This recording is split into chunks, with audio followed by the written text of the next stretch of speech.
welcome to Pecan Corner.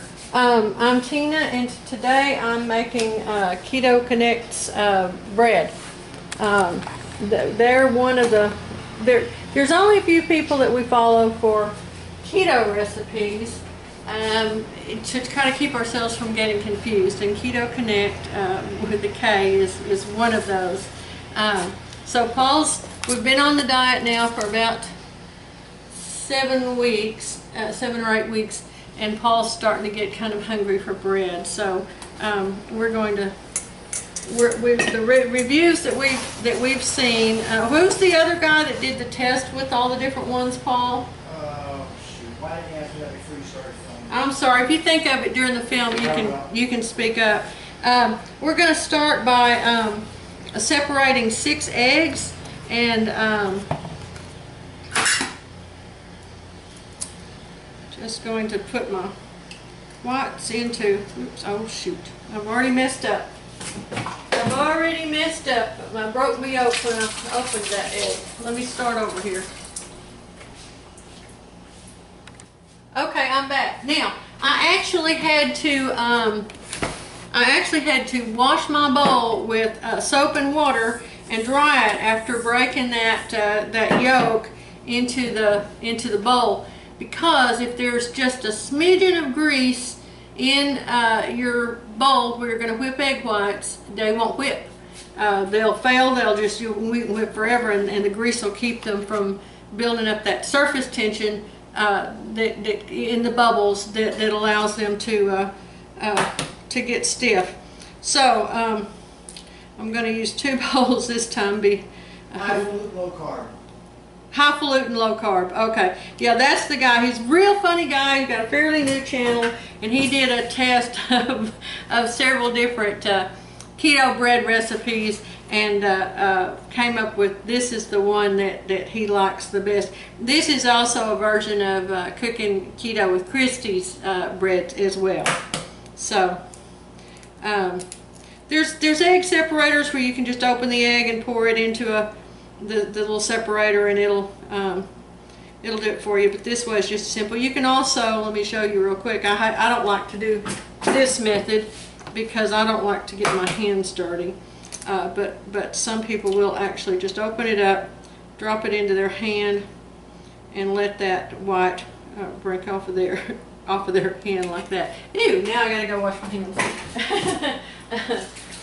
But that's also an easy way to do it, especially if you got a lot of them going. These are store-bought eggs, and so they're a little bit older, you know. And I normally get eggs from my dad raises hens and eggs, and so we've been getting all our eggs from them or from friends that raise hens. But lately, the hens are not. Shoot. Oh boy, Tina. There we go. That's why it's nice when they stay whole, so you can just lift it right out. Okay, there we go. Let's put all those in there. Okay, now. I know, I shouldn't be talking and separating eggs at the same time. I'm clumsy today. We used to call this half the dropsy when I was growing up. Okay, let's get one more egg separated, because I think I put an extra one into that. There we go. And then I'm only going to use 6 yolks in this. So, all right. Okay, now then, put that back in there. The white's all in there. All right, I'm going to go whip these, and then I will be back. Okay, I'm back. Now then, when they tell you to whip egg whites until they're stiff, this is what they mean by that. They mean they stand up in peaks, and they look like, you know, heavy-duty soap bubbles. I put a pinch of Cream of Tartar in when I'm whipping egg whites. There's something about it that seems to help them hold up better. All right, now our recipe calls for, we're going to combine all of our other ingredients. 1½ cups of almond flour, The almond flour didn't come in this, but I save old clear containers, and then I just cut out the nutrition information in the label and stuck on there so that I wouldn't forget what it was.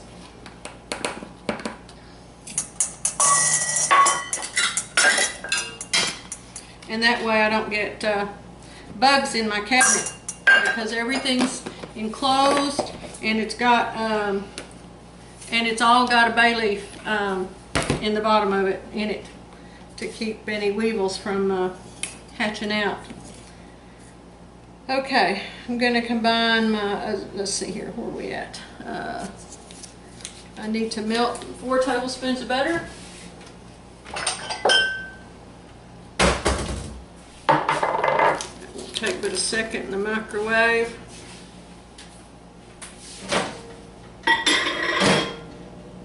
Our microwave is pretty low power. Okay, I want 3 teaspoons of baking powder. 3 teaspoons is 1 tablespoon. Same thing. And most recommend that you use aluminum-free baking powder. Use what you have. If you can't afford aluminum-free, use what you have. Baking powder, realistically, is just a mixture of baking soda and cream of tartar for the most part. A few other little additives in there. Where's the salt? We want some salt. I'm going to put a 1/4 teaspoon of salt. Maybe 1/2 teaspoon of salt. 1/2 teaspoon of salt. Where are we at? 1/4 teaspoon of cream of tartar. That's the one that was 1/4 teaspoon. Okay. And I want 2½ teaspoons of cooked rise yeast. This yeast is just for flavor. It's not going to, there's no gluten in it to rise, but it's going to make a nice flavor. This is 1/4 teaspoon measure, so I'm going to use 2 of those to make a 1/2. Alright. And this is the secret, the instant rise yeast. If you just got regular yeast, I bet you could get away with it, since all you're after is the flavor. They both have a similar flavor. Okay, now where's me something to stir with.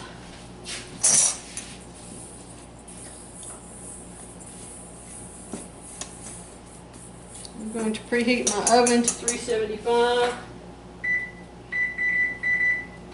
There we go. Let my butter cool down before I mix it in the yolks in here, because I don't want to cook those egg yolks when I put them in. So let me let that cool real quick and I'll be... Okay. Now, put my butter in, mix it in with my almond flour. Now I'm going to add my 6 egg yolks.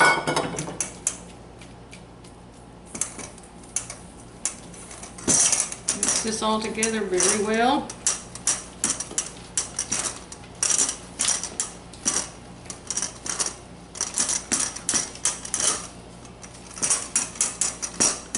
So it's all nicely blended.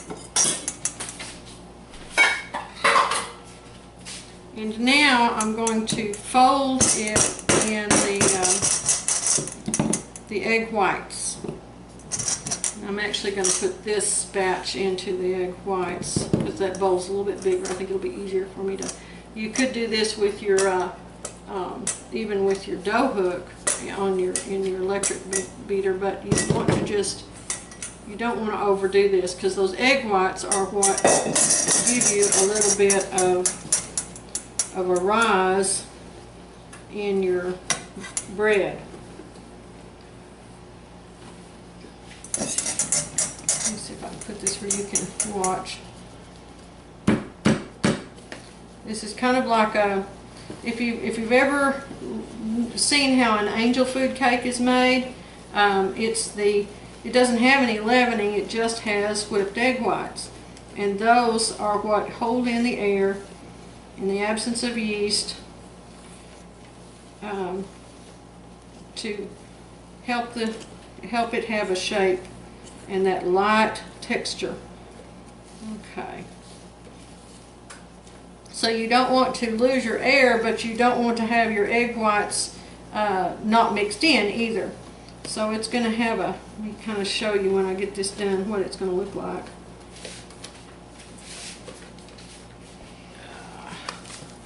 Can you see this? There we go. Can you see that? It's fairly well combined. Now I've used coconut oil to oil my loaf pan, and now I'm going to pour my batter into that just very gently.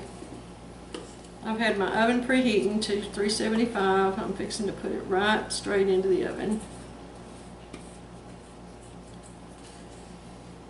You also don't want to let this sit too long after you get it mixed up, because that air will start coming out of the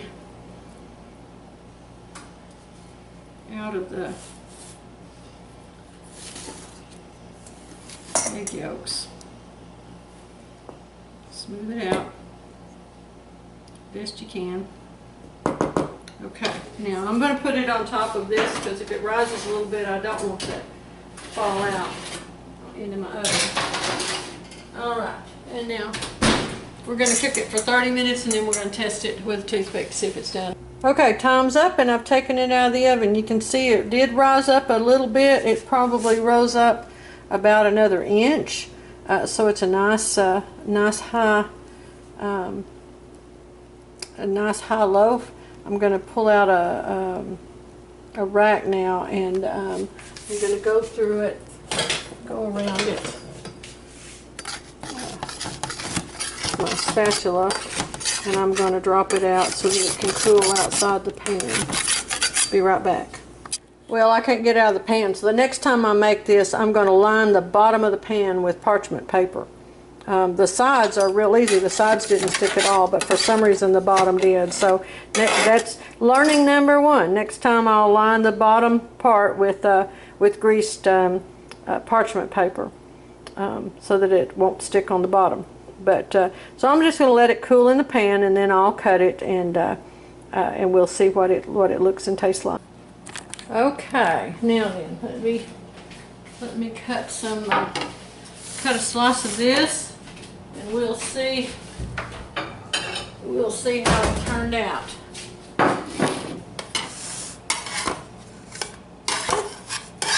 Here we go. Okay, came out really easy. And now that it's cooled some, it just pops right out of the pan, so that's great. Put that on the plate so you can see.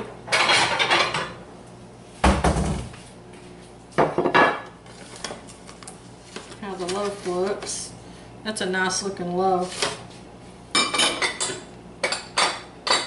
It's got a nice texture, real bread looking texture, if you can see that. Put some butter on it here.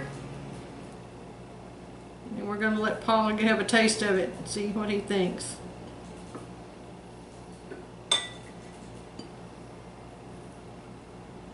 Tears nicely. It's got enough of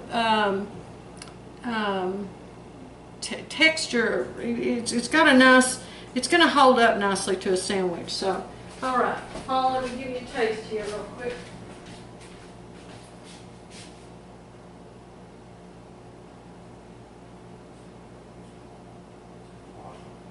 Say it loud enough for them to hear. This is absolutely delicious. His first words were, "That's awesome." That's enough. That'll hold a sandwich. You can make a grilled cheese on it. Mm-hmm. Yeah, you could. You could do a grilled cheese on this. It's delicious. It tastes like bread. And I think adding that yeast in there makes all the difference. Mm-hmm. Mm-hmm. It doesn't taste eggy at all. No, it doesn't. I added more salt than the original recipe calls for. The original recipe only calls for a pinch of salt. I actually added half a teaspoon of salt because of the egg. Salt has to be cooked in with eggs to kind of destroy that eggy flavor. And with the keto diet, you need a little more salt in your diet anyway. So. I definitely think the yeast is what took that out. Oh yeah, the yeast does. You know, you can taste that. You can taste that yeast in it, and it smells good. It smelled good while it was cooking. It smells good now. I'm just amazed at how good that bread is. Mm-hmm. Yeah, that's delicious. That's the loaf. We don't need to go anywhere else. So, Keto Connect, thank you guys, and High Falutin Low Carb. Thanks y'all for a great bread recipe. This is wonderful. We're thrilled. All right. Thanks for stopping by my kitchen. We're gonna go off and eat some bread.